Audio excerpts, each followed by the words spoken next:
এই মুহূর্তে গতকালকে আওয়ামী লীগকে নিষিদ্ধ করার পরে ফেসবুকে আওয়ামী লীগের নেতাকর্মীরা যথেষ্ট কিন্তু প্রতিক্রিয়া দেখিয়েছেন, সর্বোচ্চ লেভেলের অ্যাকশনে যাবে। ইউনূস বলি পাঠা হবে। গতকালকে মানে আওয়ামী লীগকে নিষিদ্ধ ঘোষণা করা হয়েছে। এতে গেছে নরেন্দ্র মোদী আরো ক্ষেপে। নরেন্দ্র মোদীর সঙ্গে সঙ্গে বিশ্বের কয়েকজন নেতাকে ফোন করেছেন। বাংলাদেশ আওয়ামী লীগের যারা কর্মী আছেন তারা হতাশ হবেন না, আপনাদের কাছে সুযোগ আছে, সুযোগ সামনে আসবে রাজপথ নামার জন্য এবং রাজপথ দখলের জন্য। এরা বেশি দিন আর ক্ষমতায় থাকতে পারবে না। কখন মানুষ মারাত্মক ভুল সিদ্ধান্ত নেয়, যখন মানুষ নিরুপায় হয়ে যায় এবং পতনের সন্নিকটে চলে আসে। ভারত ইতিমধ্যে খবর আমি পাচ্ছি যে আওয়ামী লীগকে যদি নিষিদ্ধ করা হয়, সরকার যদি এটা ঘোষণা করা হয়, ভারতীয় সেনা ভারত কিন্তু এর বিরুদ্ধে কি করতে হবে আগামী দিনে দেখবে। টাকা দিয়ে লোক ঢুকিয়ে হাসিনার দলকে, হাসিনার আওয়ামী লীগকে নিষিদ্ধ করেছে এই অন্তর্বর্তী সরকার। এক্ষেত্রে এবারও আওয়ামী লীগকে নিষিদ্ধ করার জন্য গোপনে অন্তর্বর্তী সরকার ইউনূস সরকার ঢেলেছে কয়েকশো কোটি টাকা। দিন শেষে শেখ হাসিনার কথাই সত্য হলো যে আমরা যাদেরকে রাজাকার রাজাকার স্লোগান যারা দিয়েছিল, প্রকৃত রাজাকার তারাই ছিল। আওয়ামী লীগ নিষিদ্ধ ঘোষণার পর লাঠি ও বন্দুক নিয়ে আওয়ামী লীগ রাজপথে নেমে গেছেন। এইবার এই বিষয় নিয়ে থাকতেছে আজকের ভিডিওতে বিস্তারিত। মানে একদিকে আওয়ামী লীগকে নিষিদ্ধ করলো অন্তর্বর্তীকালে সরকার এনসিপির এই মানে দাবিতে, আর উল্টো দিকে জামাত শিবির রাজাকার এই মুহূর্তে বাংলা ছাড়, ইউনূসের চামড়া তুলে নিব আমরা, এনসিপির চামড়া কি তুলে নিব আমরা। ভাই এই স্লোগান দিয়ে আওয়ামী লীগ ঢাকার রাজপথে লাঠি সোটা নিয়ে, হকি টকি নিয়ে তারা ঢাকার রাজপথে বের হয়ে আসছে। মানে ভাই আপনি বুঝতেছেন আওয়ামী লীগের বুকের পাটা, যেখানে একদিকে আপনার আওয়ামী লীগকে নিষিদ্ধ করে, আরেক দিক দিয়ে জামাত শিবির রাজাকার এই মুহূর্তে বাংলা ছাড়। শুধু চাই না, আপনার ইউনূসের চামড়া তুলে নেব আমরা, এনসিপির চামড়া তুলে নিব আমরা, এই স্লোগান দিয়ে ঢাকার রাজপথে লাঠি সুটা নিয়ে আওয়ামী লীগের আপনার স্লোগান। কিন্তু এটাই তো আপনার নিষিদ্ধ করছে অন্তর্বর্তীকালে সরকার। এই সরকার যখন নাকি নিষিদ্ধ করে, সেখানে আপনার সাধারণ জনগণ কিছু ছিল ভাড়া টাড়া করে হয়তো বা নিয়ে আসছে। কিন্তু একটা মজার বিষয় হচ্ছে, যেখানে আওয়ামী লীগকে নিষিদ্ধ করছে সেখানে কোনো মানুষ কিন্তু তাদেরকে বাধা দিচ্ছে না। এটা দেখছেন, খেয়াল করছেন এই বিষয়টা? কোনো মানুষ কিন্তু বাধা দিচ্ছে না, জনগণ কিন্তু বাধা দিচ্ছে না যে ভাই আপনাদের এই সমস্ত যে মিটিং মিছিল ঝুটিকা যে সমস্ত সমাবেশ, এগুলো তো অন্তর্বর্তী সরকার এইমাত্র নিষিদ্ধ করছে, আর আপনারা সাথে সাথেই ইউনূসের চামড়া তুলে নেবেন। মানে এই হচ্ছে বুকের পাটা। আমি বলি ভাই, আওয়ামী লীগ তো এনসিপির মতো ওইটা এসব জইরা বসে নাই। আওয়ামী লীগ হচ্ছে একটা ব্র্যান্ড। এখন আসুন সাধারণ জনগণের একটা বক্তব্য শোনাই। বাংলাদেশ আওয়ামী লীগ যারা আছেন ভাই, লাড়ি সোডা রুইয়ে ঠিক মতন নামেন, 100% আওয়ামী লীগ ফিরবে, তাতে কোনো সন্দেহ নাই। আর বিশেষ করে কালকে আমরা দেখলাম যমুনা ঘেরাও করছে, রাতের বেলা স্বরাষ্ট্র উপদেষ্টা ঘেরাও করছে, ডক্টর ইউনূস সাহেবের বাসভবন পর্যন্ত ঘেরাও করছে। এই ছাত্র সমন্বয়কের ধারা এই দেশ আর উন্নত হবে না, প্রতিনিয়ত ধ্বংস হইতে থাকবে। আমি বিএনপি আওয়ামী লীগের দৃষ্টি আকর্ষণ করবো, আপনারা মাঠে নামেন, মাঠে নাইমা এদের কিন্তু ঠিকঠাক মতো সাইজ করেন। হ্যাঁ, এদের মুখে যা আসে না তা তারা বলতেছে। বিশেষ করে সুষ্ঠু একটি নির্বাচনের মাধ্যমে যে সরকার ক্ষমতা আসে, মানুষ যারা চায়, জনগণ যারা চায়, রাষ্ট্রের মানুষ যারা চাবে, সে নির্বাচিত হবে। হ্যাঁ, এখানে আওয়ামী লীগ খালি নিষিদ্ধ করতেছেন, ছাত্রলীগ নিষিদ্ধ করতেছেন, এটার কারণ কিন্তু ভাই পাবলিক বোঝে। হ্যাঁ, হাজার হাজার পুলিশ হত্যা হয়েছে, হ্যাঁ, এগুলো কারা করছে পাবলিক কিন্তু জানে। হ্যাঁ, মানুষের এগুলো কারা করছে মানুষ কিন্তু জানে। হ্যাঁ, সেনাবাহিনীর হুমকি দেন আপনারা, হ্যাঁ, সেনাবাহিনীর কারা হুমকি দিয়েছে এই বাংলাদেশের মানুষ কিন্তু জানে। আর বিশেষ করে আপনার ইদারিং যা শুরু করছেন আপনার দেশের ভিতরে, দেশের মানুষ আপনাদের প্রতি বিরক্ত বোধ করতেছে। এই বাংলাদেশের মানুষ সমন্বয়কার নাগরিকদের চায় না। এদের পতন অতি নিকটে, হ্যাঁ, যে বাড়া বাড়ছে মানুষ এভাবে বাড়তে পারে না। মুখে যা আসছে তা বলতে আছে। ডক্টর ইউনূস সাহেব একটি ভালো মানুষ, ওনারা বলে ইউনূস সাহেবের হুমকি দিতে আছে, ইউনূস সাহেবের নামাই দেবে। তাই পতনের আগে মানুষ শুনছি বাড়ছে আর কি। হ্যাঁ, তো এমন বাড়া বাড়ছে অতি নিকটে, তাদের একটা গজব নাজিল হবে, তাতে কোনো সন্দেহ নাই। আমি বাংলাদেশ আওয়ামী লীগ যারা আছেন ভাই, লাড়ি সোডা রুইয়ে ঠিক মতন নামেন, শালাগো পাশা ঠিক মতন সাইজ করে দেন, পিঠে সামনে উড়িয়ে দেন। তারা মুখে যা ইচ্ছা তাই বলে, তারা পুলিশের মারতে যায়, সেনাবাহিনী মারতে যায়, বড় বড় অফিসের মারতে যায়, সচিবালয় হুমকি দেয়, মানুষের বাড়ি ঘরে হুমকি দেয়, কোম্পানির হুমকি দেয়, সাংবাদিকের হুমকি দেয়। এইভাবে একটা দেশ, একটা রাষ্ট্র চলতে পারে না। আপনারা ভালো থাকবেন, সুস্থ থাকবেন, এদের দ্বারা ভালো কিছু আশা করা যায় না। দেশটারে ধ্বংস করে দিতেছে, দেশটারে বিনাশ করে দিতেছে। দেশের মানুষ তাদের প্রতি কোনো সন্তুষ্ট নাই, দেশের মানুষ তাদের প্রতি নাই। ওই 500-1000 টাকা করে বিকাশে দেয়, ওই বিকাশের টাকাগুলো খাইয়ে ছাত্রগুলো মিছিলায়, সাধারণ মানুষ তাদের পিছে নাই। আওয়ামী লীগ যদি এই বাংলার জমিনে আসে, সমন্বয়কদের বিচার করবে। কি বিচার? এটা স্পষ্ট, পুলিশ হত্যা বিচার করবে। প্রথম আসলে আওয়ামী লীগ পুলিশ হত্যার বিচার করবে। 5ই আগস্টের ভিতরে যে ছাত্রগুলো হত্যা হয়েছে সেগুলোর বিচার হবে। বাংলাদেশে লুটপাট হয়েছে সেগুলোর বিচার হবে। বাংলাদেশে ডাকাতি ধর্ষণ হয়েছে এগুলোর বিচার হবে। এই পুলিশ যে হত্যা কারা করছে, মেট্রো রেলে কারা আগুন দিয়েছে, এগুলো কিন্তু বাংলার মানুষ জানে। হ্যাঁ, আওয়ামী লীগ নিষিদ্ধ কিসের লিগে করে আপনারা জানেন সাংবাদিক ভাইরা। হ্যাঁ, এই পুলিশ হত্যার মামলায় সমন্বয় করা ভাইসা যাবে, নাগরিক পাখিটি ভাইসা যাব, এগুলো জানে। পুলিশ হত্যার সাথে তারা সরাসরি জড়িত। এই লিগে বারবার আওয়ামী লীগ নিষিদ্ধ চায়। সামনে নির্বাচনে 100% আওয়ামী লীগ আসবে। ভাই এটা হচ্ছে সাধারণ জনগণের বক্তব্য, ঠিক আছে? একদম সাধারণ জনগণের বক্তব্য যে ভাই আওয়ামী লীগকে এরা নিষিদ্ধ কেন করতে চায়। রিজন কিন্তু তারাই বলে দিল যে ভাই পুলিশ হত্যা করছে, আপনার বাংলাদেশে ডাকাতি করছে, ছিনতাই, দখলবাজিতা, ধর্ষণ, তারপর হচ্ছে নিরহ শিক্ষার্থীদের প্রাণ কেড়ে নিছে নিজেদের ক্ষমতা কি পাওয়ার জন্য বা চেয়ারে বসার জন্য। তো এদের তো বিচার হবে যদি আওয়ামী লীগ আসে। এর জন্যই তাদের জীবন মরার একটা ব্যাপার স্যাপার থাকে। যদি আওয়ামী লীগ কাম ব্যাক করে, সেজন্যই তারা আওয়ামী লীগকে নিষিদ্ধ করে। কিন্তু ভাই নিষিদ্ধ করে কি কোনো আপনার লাভ হলো? আওয়ামী লীগ তো সাথে সাথে আপনাদের মানে পাসার না কোন জায়গার চামড়া জন্য তুলে নিবে। হ্যাঁ, স্লোগানে ইউনুসের এনসিপির জামাত শিবিরের পাসার চামড়া না কোথাকার নিতম্বের চামড়া তুলে নিবে না? হ্যাঁ ভাই বলেন তো। শোনেন একটা কথা বলি, এনসিপি হচ্ছে ওইরা এসা জুইরা বসছে কেমন, আর আওয়ামী লীগ কিন্তু ওইরা এসা জুইরা বসে নাই। কারণ আপনি যদি বাঙালিত্বকে ভাই স্বীকার করতে চান, তাহলে আওয়ামী লীগকে স্বীকৃতি দিতে হবে, বিএনপিকে স্বীকৃতি দিতে হবে, বুঝতে পারছেন? এখন এই সমন্বয়কারীরা মানে কি বলবো, আসলে কিছু ভাষা নাই। সবচেয়ে বেটার হতো আপনার এরা যে বলতেছে যে বাংলাদেশের জনগণ আওয়ামী লীগকে চায় না, এই ফ্যাসিস্টদের চায় না, তাহলে জনগণের মতামত নিলেন কোথায়? জনগণকে ডিসাইড করতে দিলেন কোথায় বলেন? বাংলাদেশের যে সামনে নির্বাচন, সেই নির্বাচনে জনগণকে এটার আপনার দায়ভার চাপিয়ে দিতেন যে হ্যাঁ দিলাম, আওয়ামী লীগকে নির্বাচনে অংশগ্রহণ করতে দিলাম, এখন বাকিটা আপনারা ডিসাইড করবেন। আগামী দিনে বাংলাদেশটা আপনার কারা চালাবে? আওয়ামী লীগ চালাবে, বিএনপি চালাবে, নাগরিক পার্টি চালাবে, না কারা চালাবে? এটা জনগণ ডিসাইড করবে। আপনারা এভাবে ছেড়ে দিতেন তাহলেই তো হতো, তাই না? কিন্তু আপনারা নিষিদ্ধ করে দিলেন। আপনারা বললেন যে জনগণ চায় না। আসলে কোন জনগণ চায় না বলেন তো? কোন জনগণ চায় না? কি ওই যে বিপিনের জনগণ চায় না? এনসিপির জনগণ চায় না হাতে করে কয়েকজন টুকাই টুকাই নিয়ে? নাকি আপনার বিএনপির জনগণ চায় না? বলেন তো কোন জনগণ চায় না? নাকি সাধারণ জনগণ চায় না? কারা চায় না? আজকে বাংলার জাতি জানতে চায় যে কোন জনগণ চায় না। ওই যে গুলিস্তানের ফুটফাতে যারা নাকি শুয়ে থাকে, ওই সমস্ত জনগণ চায় না? কোন জনগণ চায় না বলেন তো? হ্যাঁ, আরে যাই হোক ভাই, আমি আসলে আর কিছু বলতে চাই না। তবে একটা কথাই, এরা আওয়ামী লীগকে আপনার যতই নিষিদ্ধ করুক, এরা অলরেডি আপনার আওয়ামী লীগকে আপনার আন্ডারগ্রাউন্ডে পাঠিয়ে দিয়েছে, কেমন? আর যেহেতু আন্ডারগ্রাউন্ডে পাঠিয়ে দিয়েছে, সেহেতু দেখবেন যে আওয়ামী লীগের বর্তমান মানে বেনিফিট আরো আপার লেভেলের হবে, দেখতে পারবেন। এনিওয়ে দর্শক বন্ধুরা, বাকিটা আপনাদের ব্যক্তিগত মতামত অবশ্যই জানিয়ে যাবেন। ধন্যবাদ সবাইকে। আল্লাহ হাফেজ, আসসালামু আলাইকুম। আসসালামু আলাইকুম রহমতুল্লাহি অবরকাতুহ।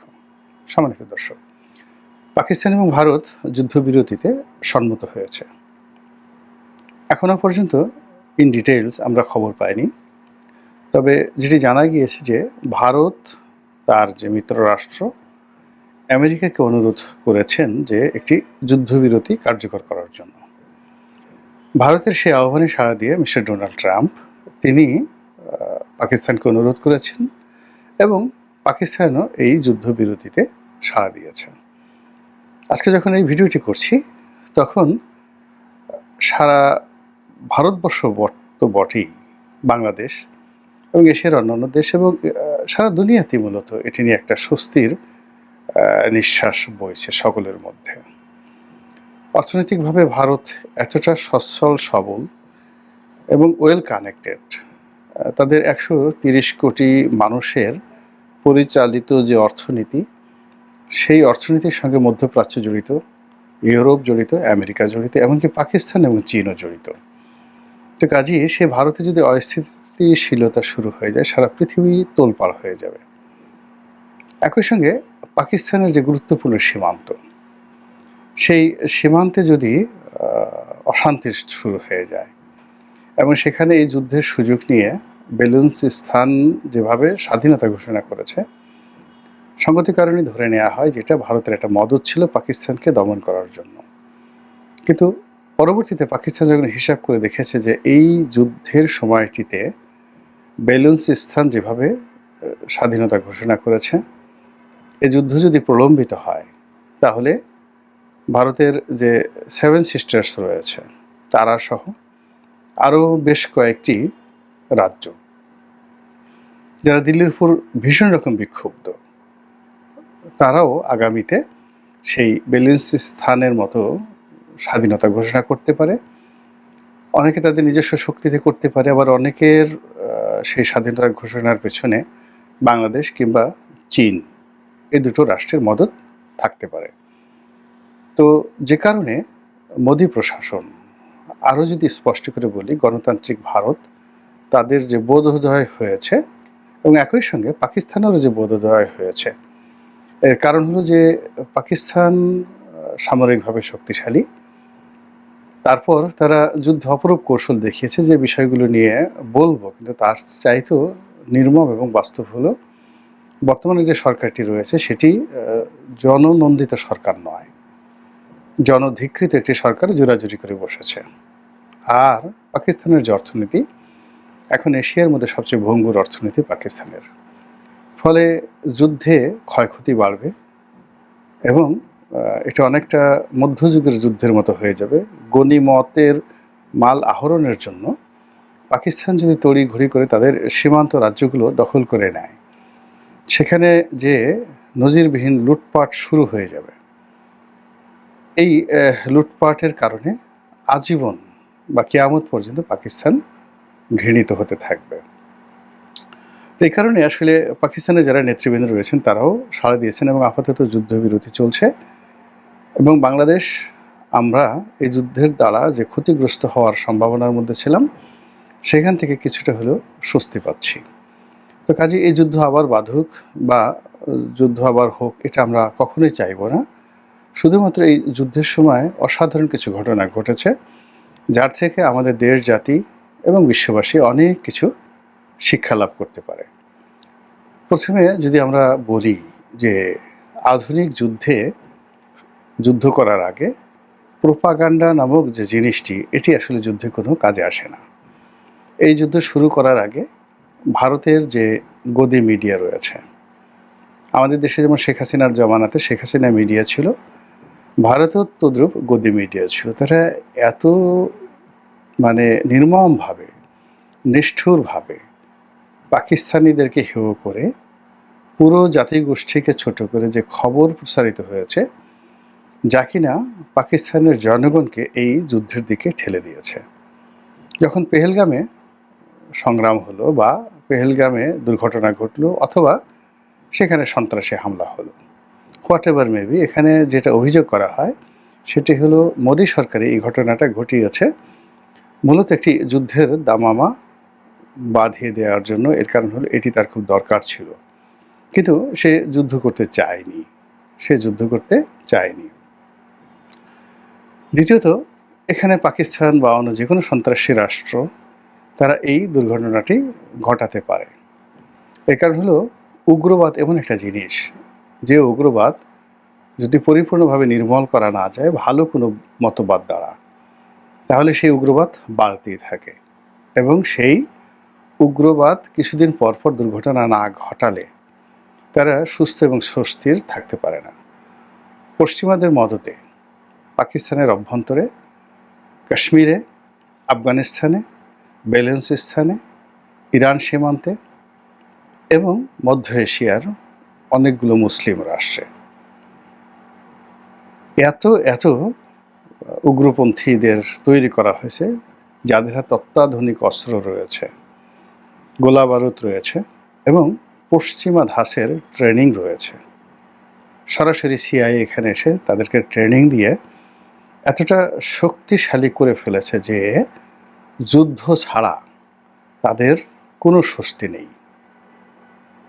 ফলে কি হলো, এ ধরনের সমাজে যে ধরনের শিক্ষা দীক্ষা, সামাজিক উন্নয়ন, অর্থনৈতিক উন্নয়ন, কৃষ্টি, কালচার, সাহিত্য এবং সংস্কৃতির যে যাকে বলা হয় অবাধ প্রবাহ, সেটি না হওয়া পর্যন্ত এই উগ্রবাদ থামে না। একবার করে একটা উগ্রবাদ যদি চালু হয় এবং এটি 4-5 বছর, 10 বছর, 15 বছর ধরে চলতে থাকে, তাহলে ভালো কর্ম কম করে হলে দ্বিগুণ সময় লাগে সেগুলোকে ঠান্ডা করার জন্য।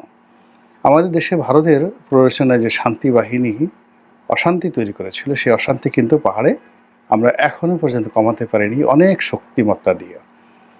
আবার এই যে মিয়ানমার সীমান্তে যে অশান্তি শুরু হয়েছে, এখানে রোহিঙ্গাদের 3-4টি গ্রুপ, আরাকান আর্মির 3-4টি গ্রুপ, কুকি চীনদের 3-4টি গ্রুপ, তারা যে সন্ত্রাস চালাচ্ছে, এই সন্ত্রাসের ফলে পুরো চীন রাজ্য, মানে মায়ানমারের চীন রাজ্য, তারপর আরাকান রাজ্য এবং আমাদের বান্দরবন এলাকা, টেকনাফ এলাকা, সেই এলাকাতে যে সন্ত্রাসবাদ চলছে, আগামী কয় দশক লাগে এই সন্ত্রাসবাদ দমন করার জন্য যদি সব কিছু স্বাভাবিকভাবে চলে।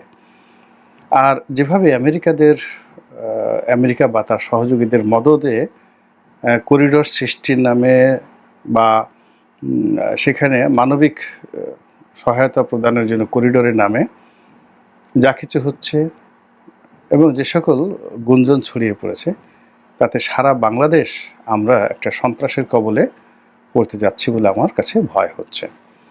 তো যেটা বলছিলাম সেটি হলো, পাকিস্তানের সেই এলাকা এবং ভারতের সংলগ্ন এলাকা এবং আফগানিস্তানের এলাকা, এই পুরো বেল্টটিতে মানে একটা বিরাট সন্ত্রাসের আখড়া তৈরি হয়ে গেছে। এই সন্ত্রাসের সঙ্গে মাদক জড়িত, নারী পাচার জড়িত, অস্ত্র চোরাচালান জড়িত, চাঁদাবাজি জড়িত, আরও অনেক কিছু। এবং এই ঘটনার সঙ্গে যে ভারত জড়িত কিংবা পাকিস্তান জড়িত, আফগানিস্তান জড়িত যারা সরকার আছে, নট লাইক দ্যাট।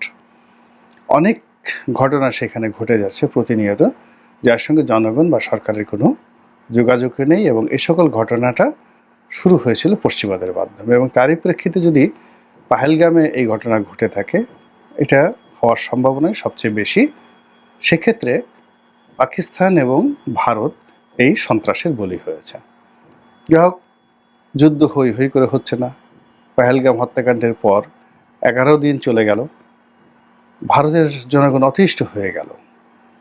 সিনেমাতে, চলচ্চিত্রে তারা এত দৃশ্য দেখে, ভারতীয় সেনাবাহিনীর বীরত্ব দেখে, তারা সত্যিকার ফিল্ডে ভারতীয় সেনাবাহিনীর বীরত্ব দেখতে চাইল।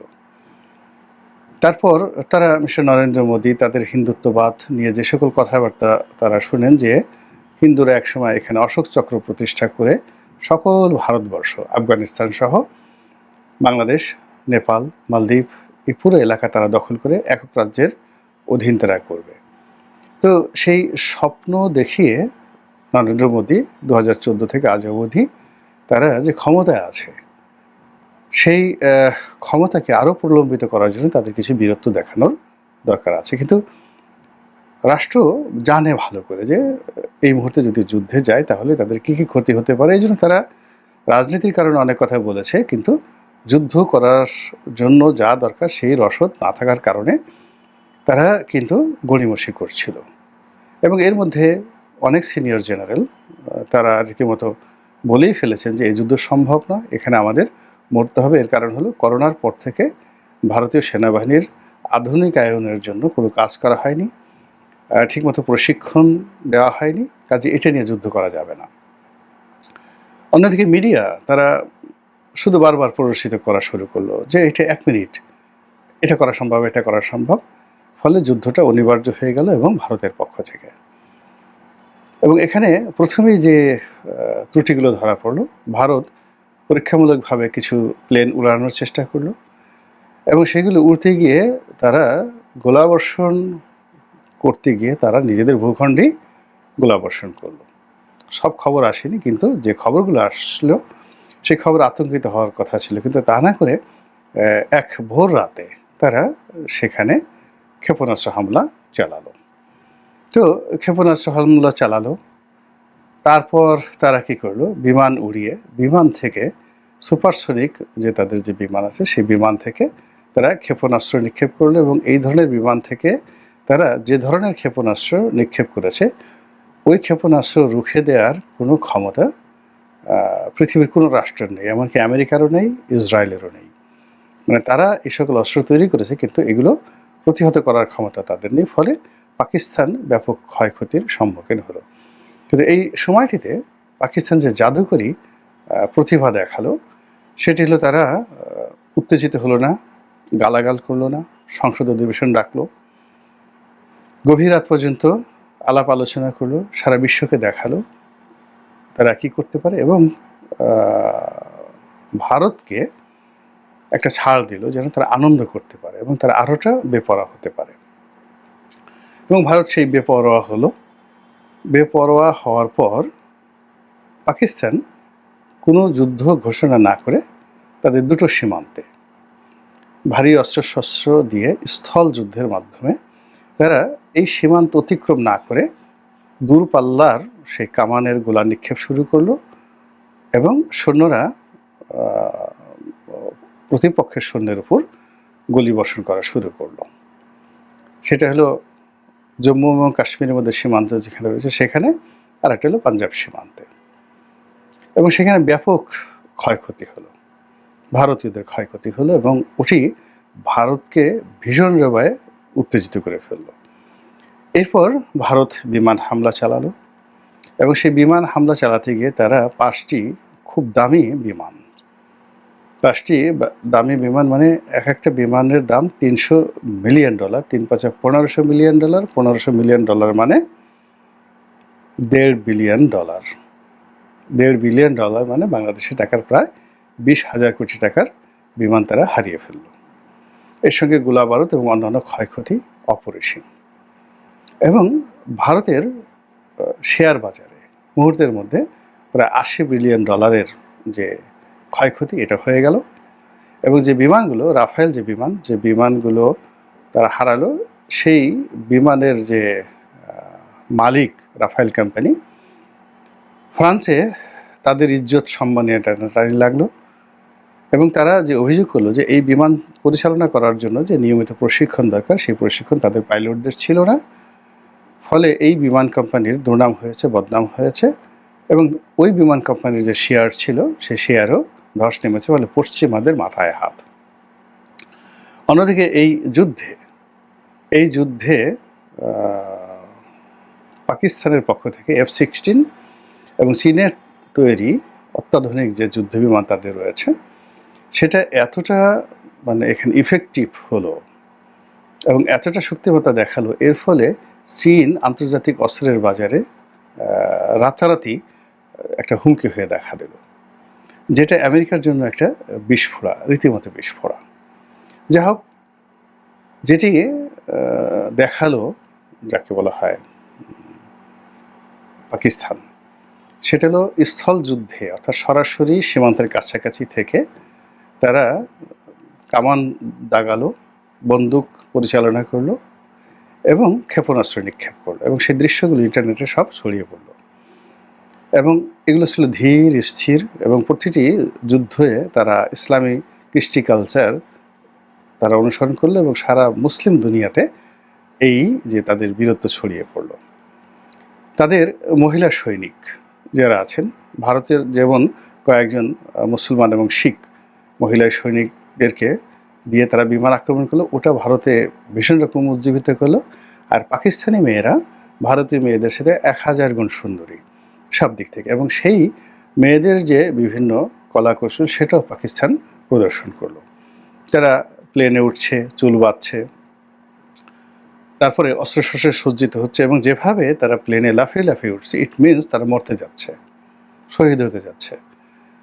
এরপর ভারতের গুজরাটের আকাশে, এবং গুজরাট হলো নরেন্দ্র মোদীর এলাকাতে, যেভাবে পাকিস্তানি পাইলটরা ডগ ফাইট, যে আমাদের দেখেন যে একবার উপরে উড়ে যায়, একবার নিচে নামে, যে ডগ ফাইট করলো, এবং সেখানে ভারতের ক্ষেপণাস্ত্র, ভারতের যুদ্ধ বিমান তাদের সঙ্গে টেক্কা দিয়ে পুরো গুজরাটের এলাকাকে তছনছ করে দিয়ে, তার সঙ্গে সঙ্গে অনেকগুলো সামরিক ঘাঁটিকে তছনছ করে দিয়ে তারা যেভাবে ফিরে এলো এবং একটা পাকিস্তানি বিমানকে পাইলট সহ তারা গ্রেপ্তার করতে পেরেছে, এরকম কোনো ভিডিও ফুটেজ আসেনি। কিন্তু আবার অন্যদিকে পাকিস্তান সেনাবাহিনীর হাতে ভারতীয় পাইলট, তার মধ্যে মহিলা পাইলটও আছে, তারা ধরা পড়েছেন। অনেকে প্যারাশুট দিয়ে নিচে নেমেছেন, অনেকে বিধ্বস্ত হয়ে আহত হয়ে চিত হয়ে পড়ে গেছেন, অনেকে সুস্থভাবে নেমেছেন। এ সকল ভিডিও ফুটেজ সারা দুনিয়াতে ছড়িয়ে পড়ল। ফলে 24 ঘন্টার মধ্যে ভারত অস্ত্র বিরতিতে এবং যুদ্ধ বিরতিতে বলতে গেলে বাধ্য হলো এবং অনুনয় বিনিময় করে তারা এই যুদ্ধবিরতি করলো। এবং যুদ্ধবিরতি করার পরে 3 ঘন্টা 4 ঘন্টা পরে বোধহয় পাকিস্তানের পক্ষ থেকে আবার কিছু গোলাগুলি হলো। এটি হয়তো বিচ্ছিন্ন কোনো ঘটনা, কিন্তু এটা নিয়েও তারা আবার সংবাদ সম্মেলন করলো যে এটা কী ধরনের কথা, যেখানে একটা যুদ্ধবিরতি আমরা রাজি হলাম, যুদ্ধবিরতি চলছে, সেখানে আবার পাকিস্তানি ফৌজ এভাবে আক্রমণ করছে। এভাবেই আসলে চলছে। অন্যদিকে পাকিস্তান যেটি করছে সেটি হলো তারা আমেরিকাকে ধন্যবাদ জানিয়েছে, ডোনাল্ড ট্রাম্পকে ধন্যবাদ জানিয়েছে, চীনের প্রতি কৃতজ্ঞতা প্রকাশ করেছে। তো সব মিলিয়ে আপাতত যে অবস্থা তৈরি হলো, তার ফলে আসলে সামরিক যোগ্যতা, আপনার অর্থবিত্ত থাকুক আর না থাকুক, এই সমাজে টিকতে হলে আপনাকে রাষ্ট্র হিসেবে সামরিক যোগ্যতা থাকতে হবে এবং আপনার যত অস্ত্রশস্ত্র থাকুক না কেন, কিন্তু সেগুলো প্রশিক্ষণ থাকতে হবে। প্রশিক্ষণের পাশাপাশি আবার সেগুলো পরিচালনা করার জন্য কুয়াত থাকতে হবে, শক্তিমত্তা থাকতে হবে। সেই জিনিসটি পাকিস্তানের যে আছে, এটা আবার নতুন করে প্রমাণিত হলো। মহান আল্লাহ আমাদের সবাইকে হেদায়েত দান করুন এবং হেফাজত করুন। আসসালামু আলাইকুম ওয়া রাহমাতুল্লাহি ওয়া বারাকাতুহু। ধন্যবাদ প্রিয় দর্শকবিন্দু, আমাদের ফুল ভিডিওটি দেখার জন্য আপনাকে জানাই অসংখ্য অসংখ্য ধন্যবাদ। তো বন্ধুরা, এতক্ষণ যে ভিডিও ফুটেজ দেখতে পেয়েছেন, আওয়ামী লীগ নিষিদ্ধ হওয়ার পরে রাজপথে নেমে গেছেন লাঠি এবং বন্দুক নিয়ে, এমন একটি ভিডিও ফুটেজ দেখতে পেয়েছেন তুষার ভাইয়ের। এই ভিডিওটি নিয়ে আপনাদের কী মন্তব্য অবশ্যই কমেন্ট বক্সে কমেন্ট করতে ভুলবেন না। আর হ্যাঁ, এমন নিত্য নতুন আপডেট খবর সবার আগে পেতে চাইলে এখনই আমাদের এই পিচ্চি সাকিব ইউটিউব চ্যানেলটি সাবস্ক্রাইব করুন। ধন্যবাদ।